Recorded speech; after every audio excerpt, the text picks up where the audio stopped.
नमस्कार दोस्तों, आज हमारे साथ जुड़े हैं कपिल सर जो कि पीजीटी केमिस्ट्री 2024 में चयनित हैं और सर ने एचटेट में अपने सब्जेक्ट में 60 में से 55 55 प्लस स्कोर किया और पीजीटी की वैकेंसी के स्क्रीनिंग में सर का 85 प्लस स्कोर रहा जो कि बहुत आउटस्टैंडिंग स्कोर था। तो अब हम सर से जानेंगे कि एचटेट के स्ट्रेटजी इनके सब्जेक्ट में केमिस्ट्री सब्जेक्ट में क्या स्ट्रेटजी रहनी चाहिए, क्या सोर्सेज रहने चाहिए और सब्जेक्ट्स का डिस्ट्रीब्यूशन कैसे है। केमिस्ट्री में 3 पार्ट्स हमारे रहते हैं, तो किस प्रकार डिस्ट्रीब्यूशन है, आपको कंप्लीट स्ट्रेटजी सर के माध्यम से, सर के शब्दों से अभी पता चलेगी। नमस्कार दोस्तों, मेरा नाम कपिल शर्मा है और मैं लास्ट ईयर की जो वैकेंसी थी केमिस्ट्री की उसमें हरियाणा सरकार की तरफ से पीजीटी केमिस्ट्री चयनित हुआ हूँ। जहाँ तक एस्टेट का सवाल है, जैसे कि अभी एस्टेट हमारा जल्द ही आने वाला है, शायद 13 या 14 तारीख हाँ जी, रखा हाँ हुआ जी, है। जी सर। तो उसके रिगार्डिंग मैं आपको कुछ इन्फॉर्मेशन देना चाहूँगा कि कैसे हम केमिस्ट्री को लेकर के एस्टेट को आसान बना सकते हैं और कैसे उसको आसानी से क्वालिफाई भी कर सकते हैं। तो आप सभी जानते हैं कि केमिस्ट्री में 3 हमारे पास पोर्शन होते हैं, ऑर्गेनिक, इनऑर्गेनिक और फिजिकल। तो शायद सबसे ज़्यादा मैंने जितना ऑब्जर्व किया है कि फिजिकल जो है वो 23 टू 25 क्वेश्चन से लेके बैठती है। इनऑर्गेनिक में हमारे पास जो 2-3 साल के प्रीवियस ईयर के क्वेश्चंस मैंने देखे थे, तो वो 19 से 24 क्वेश्चंस के आसपास इनऑर्गेनिक में है और 20 के आसपास ऑर्गेनिक में आते हैं हमारे पास क्वेश्चंस। इसका मतलब अगर हम तीनों की बात करें तो फिजिकल केमिस्ट्री सबसे ज़्यादा इसमें इम्पोर्टेंट हुई है। और अगर हम मार्क्स डिस्ट्रीब्यूशन की बात करें चैप्टर वाइज, तो 11th में थर्मोडायनेमिक्स जो है वो सबसे ज़्यादा इम्पोर्टेंट है। 6 से 7 नंबर के क्वेश्चन आपको थर्मोडायनेमिक्स में देखने को मिलते हैं। 12th की अगर हम बात करें तो केमिकल काइनेटिक्स, सॉल्यूशन और इलेक्ट्रोकेमिस्ट्री तीनों ही अपने आप में बहुत इम्पोर्टेंट है और 4 से 5 क्वेश्चंस यहाँ से पूछे गए हैं। और 11th में एक टॉपिक है आयनिक इक्विलिब्रियम का, केमिकल इक्विलिब्रियम के जस्ट साथ में है वो, तो उससे 4 से 5 क्वेश्चन हमारे वहाँ से आए हुए हैं। जी सर। लेकिन atomic structure, mole concept, gaseous state अभी हमारा डिलीट हो चुका है, but still last to last year एक क्वेश्चन आया हुआ था उससे। और सॉलिड स्टेट, इनमें हमारे पास 1 से 2 क्वेश्चन आए हुए हैं। इसका मतलब ये हुआ कि अगर हमें फिजिकल में सबसे अच्छे नंबर निकालने हैं तो हमारे पास 5 इंपॉर्टेंट चैप्टर हैं। फर्स्ट है थर्मोडायनेमिक्स है, सेकंड है केमिकल इक्विलिब्रियम, थर्ड है आपका केमिकल काइनेटिक्स, फोर्थ है सॉल्यूशन और फिफ्थ है हमारे पास इलेक्ट्रोकेमिस्ट्री। तो आई होप आप कम से कम फिजिकल केमिस्ट्री में ये 5 चैप्टर अच्छे से करके जाएं और 60 में से कम आप 40 नंबर भी अगर प्लस लेते हैं तो आप आसानी से एस्टेट क्वालिफाई कर सकते हैं। सेकेंड नंबर पे हमारे पास आता है इनऑर्गेनिक। इनऑर्गेनिक थोड़ा सा याद करने वाला हमारे पास पोर्शन रहता है। इसमें अगर हम 12th क्लास में देखें तो 12th में एक डी ब्लॉक और कोऑर्डिनेशन कंपाउंड दोनों अच्छी खासी वेटेज रखते हैं। 5 से 7 नंबर के क्वेश्चन हमारे कोऑर्डिनेशन और डी ब्लॉक से पूछे गए। और पी ब्लॉक हमारा हट चुका है, बट स्टिल 1 नंबर का क्वेश्चन वहां से भी आया हुआ है। अगर हम बात करें 11th की, तो 11th में हमारे पास केमिकल बॉन्डिंग और पीरियोडिक क्लासिफिकेशन बहुत इंपॉर्टेंट है। 5 से 6 नंबर के क्वेश्चन हमारे वहां से बने हुए हैं। अगेन पी ब्लॉक हमारा 11th से भी ऑलमोस्ट रिलेटेड है, तो 1 नंबर का क्वेश्चन हमारा इनऑर्गेनिक 11th से भी आया हुआ है। तो ये हमारे पास फिजिकल और इनऑर्गेनिक, अगर हम इसे सम अप करें तो इनऑर्गेनिक में हमारे पास टोटल 4 चैप्टर जो सबसे अच्छी वेटेज रख रहे हैं। एक 11th का है केमिकल बॉन्डिंग और पीरियोडिक क्लासिफिकेशन, दोनों से 5-5 नंबर के क्वेश्चन आए। और 12th का हमारे पास है कोऑर्डिनेशन और डी ब्लॉक, इनसे 5 से 7 नंबर के क्वेश्चन हमारे आए हुए हैं। तो टोटल हमारे 4 चैप्टर जो है वो बहुत बहुत इंपॉर्टेंट है। और इसके बाद हमारे पास है थर्ड पोर्शन है हमारा ऑर्गेनिक का। ऑर्गेनिक में अगर हम 11th की बात करें तो सिर्फ 2 ही चैप्टर हैं, एक हाइड्रोकार्बन जिससे 5 से 6 नंबर का क्वेश्चन आया हुआ है, और एक इसमें आते हैं हमारे जनरल जो इफेक्ट्स आते हैं, उससे हमारे पास 2 से 4 नंबर का क्वेश्चन आया हुआ है। तो इसमें भी हमारे पास 2 चैप्टर दोनों ही बहुत इंपॉर्टेंट है। लेकिन अगर हम 12th की बात करें तो 12th में सबसे इंपॉर्टेंट चैप्टर जो हमारा है वो है aldehyde, ketone and carboxylic acid, जिससे 2 से 5 नंबर का क्वेश्चन हमारा आया हुआ है। सेकेंड नंबर पे हमारा अल्कोहल है। हेलो अल्केन और अमाइंस में ज़्यादा वेटेज नहीं रखी हुई है, 1 से 2 नंबर का क्वेश्चन हमारा यहाँ से आया हुआ है।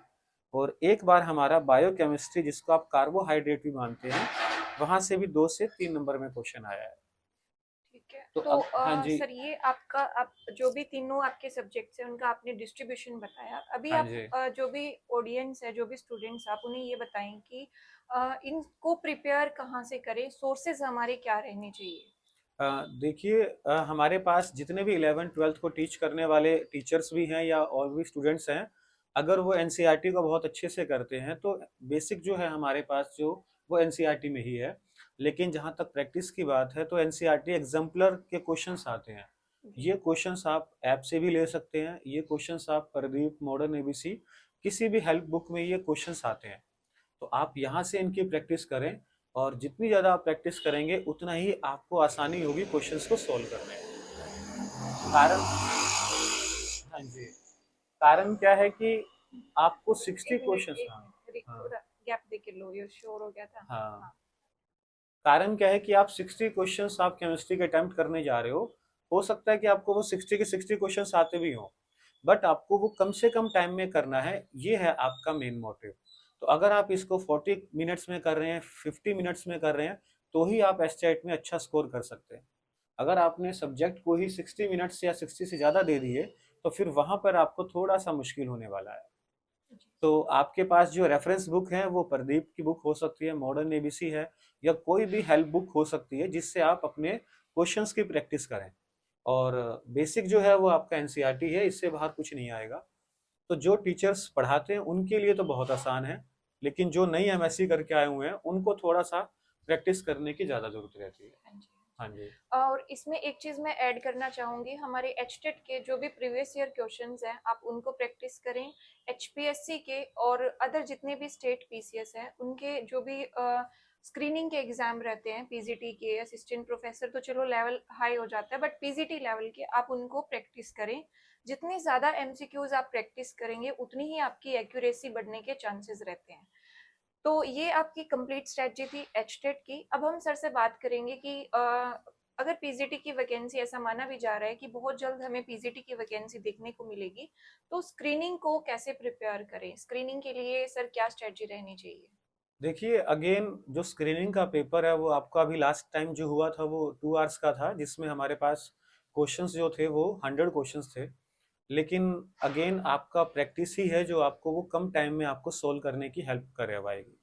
एक और भी चीज़ है कि अगर आप उसके क्वेश्चंस की बात करें तो 90 to 95% जो क्वेश्चन इस साल जो आए, मतलब इस साल तो नहीं, जो इस वैकेंसी में जो आए हुए थे, वो आपके बोर्ड बेसिस ही थे। 11th-12th के अगेन आपके एनसीईआरटी एग्जाम्पलर, एनसीईआरटी से निकाले गए क्वेश्चंस। तो अगर आप उनकी प्रैक्टिस अच्छे से करते हैं तो आप स्क्रीनिंग तो आसानी से कर सकते हैं। अगेन 10 से 15 क्वेश्चन जो पिछली बार बीएससी और थोड़ा सा एमएससी लेवल को टच करके आए हुए थे, तो वो डिपेंड करता है कि हमारा पेपर कौन सा है, किस बार दिया जा रहा है। अगर हम इससे पहले वाला जो पेपर की बात करें, जो हमारा मेवात कैडर का हुआ था, उसमें इस तरह के क्वेश्चंस नहीं थे। तो डिपेंड करता है कि थोड़ा बहुत आपका चेंज हो सकता है क्वेश्चंस का लेवल, जी लेकिन मेन जो हमारा है वो 11th-12th का ही स्क्रीनिंग रहती है। तो आप बड़े ही आसानी से 100 में से 80-90 क्वेश्चंस, अगर आपकी प्रैक्टिस अच्छी है तो आप आसानी से कर सकते हैं, क्योंकि बहुत सारे क्वेश्चंस तो आपको देखने से ही हो जाते हैं।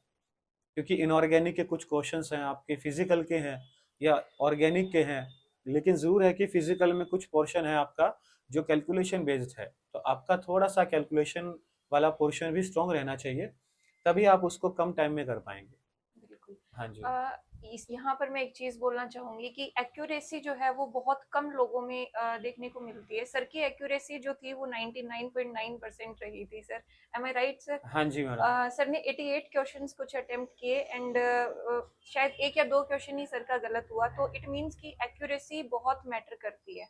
और ये एक्यूरेसी आपकी एमसीक्यूज प्रैक्टिस करने से आएगी। सर बार बार बोल रहे हैं कि आप एनसीईआरटी को अपना बेस बना करके उसके बाद में क्वेश्चंस प्रैक्टिस करें जितना ज़्यादा आप कर सकते हैं। सर स्क्रीनिंग के बाद में अब हम बात करते हैं कि पीजीटी का, क्योंकि सब्जेक्टिव एग्जाम भी अभी हो रहा है, तो सब्जेक्टिव एग्जाम को जो रिटन बेस रहता है उसको कैसे प्रिपेयर करें और क्या क्या चीज़ें एग्जाम हॉल में ध्यान रखें?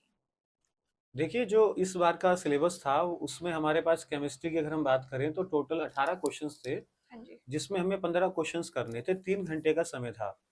इसका मतलब ये कि 3 आप क्वेश्चन छोड़ सकते हैं, बट वो क्वेश्चन जो थे अगेन, अगर हम सिलेबस की बात करें तो सिलेबस तो वही 11th-12th का ही मेंशन था उसमें, लेकिन क्वेश्चंस अगेन बीएससी से भी पूछे गए थे। तो थोड़ा सा सब्जेक्ट का लेवल आपका अच्छा रहना चाहिए, बट इसका ये मतलब नहीं था कि आप कुछ भी क्वेश्चन अटेम्प्ट नहीं कर पा रहे। 11th और 12th से भी खूब क्वेश्चन पूछे गए थे। एक जो वहाँ पे टीचर्स बोल दीजिए, कैंडिडेट्स बोल दीजिए, उन्होंने क्या गलती की कि उन्होंने 2-4 क्वेश्चन पे बहुत ज़्यादा समय लगाया, जिसकी वजह से उनके नंबर ऑफ क्वेश्चन जो 3 घंटे में होने थे वो कम हुए।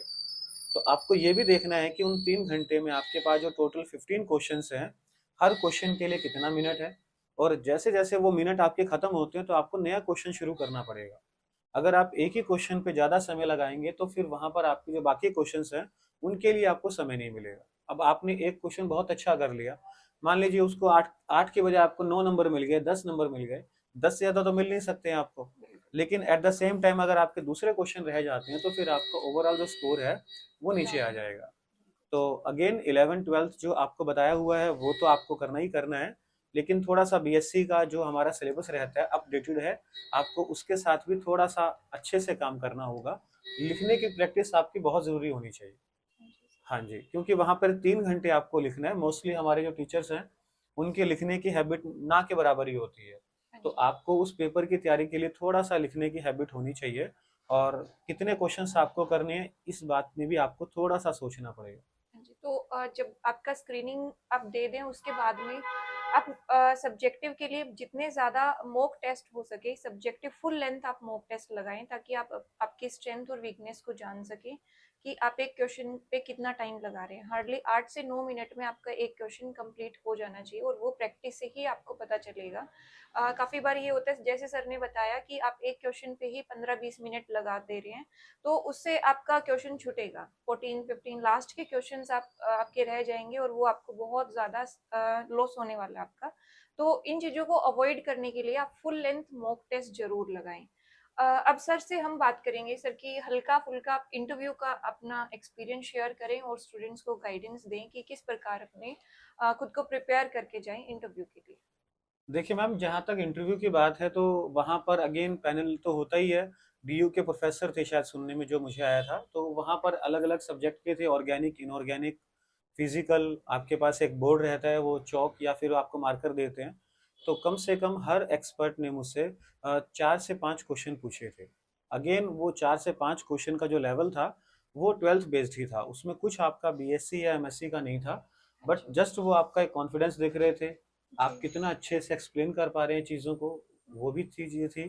तो यहाँ पर अगर आप देखते हैं तो ऑर्गेनिक, इनऑर्गेनिक और फिजिकल, ये 3 तो हमारे पास थे ही एक्सपर्ट। और साथ ही साथ वहाँ पर हमारे पास एक जीके का जो टीचर रहता है, और हाँ जी, और एक हमारा जो एजुकेशन से है जो आपको चाइल्ड पेडोलॉजी को लेकर के बताते हैं या उनसे रिलेटेड क्वेश्चन जो पूछ रहे थे, तो क्वेश्चंस अच्छे खासे पूछ रहे थे। और एक वो आपका सब्जेक्ट के साथ साथ आपका कॉन्फिडेंस भी चेक करते हैं। बट वैसा कुछ नहीं था। जो मेरे पैनल में टीचर्स बैठे हुए थे बहुत ही हम्बल थे और बहुत ही प्यार से क्वेश्चन पूछ रहे थे। अलग अलग ग्रुप बने हुए थे, मैं बाकी टीचर्स का तो नहीं कह सकता, बट जो मेरे हिस्से जो टीचर्स थे वो बहुत ही अच्छे नेचर के थे और बहुत अच्छे से उन्होंने मुझसे क्वेश्चन पूछे। हाँ जी। हाँ जी। तो सर आप ओवरऑल जो स्टूडेंट्स हैं उनको एक एक या दो लाइन में कैसे अपनी सारी स्ट्रेटजी को, अपना एक्सपीरियंस को कैसे सम अप करेंगे?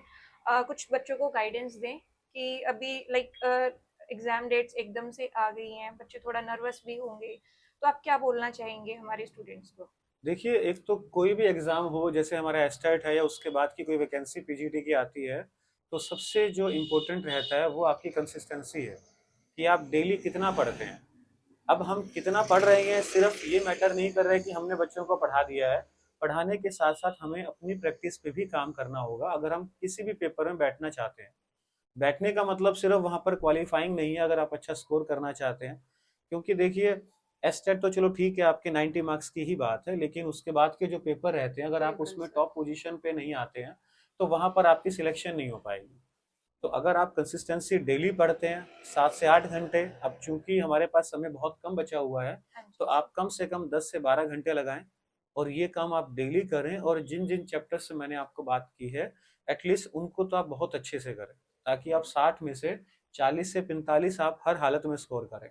बिल्कुल और एक और भी चीज़ है, जब हम केमिस्ट्री के लिए अगर हम बात करें, तो सबसे पहले आप अपना सब्जेक्ट ही उठाएं, और बिल्कुल उन सब्जेक्ट में हम कम से कम समय में ज़्यादा से ज़्यादा क्वेश्चन अगर हम सोल्व कर पा रहे हैं, तो हमारे लिए फिर बाकी जो क्वेश्चन रहेगा वहाँ पर हमारे समय को मिल जाएगा। तो बिल्कुल सर। मेरा तो मानना यही है कि थोड़ा सा हार्ड वर्क और लगातार या कंसिस्टेंसी के साथ आप करते हैं, तो बड़े ही आसानी से आपका स्टार्ट हो जाता है। ठीक है सर। हाँ जी। Thank you so much sir, आपने अपने बिजी स्केड्यूल से हमारे लिए थोड़ा टाइम निकाला। I am grateful and thankful to you. अभी हम इस सेशन को विराम देते हैं। Thank you.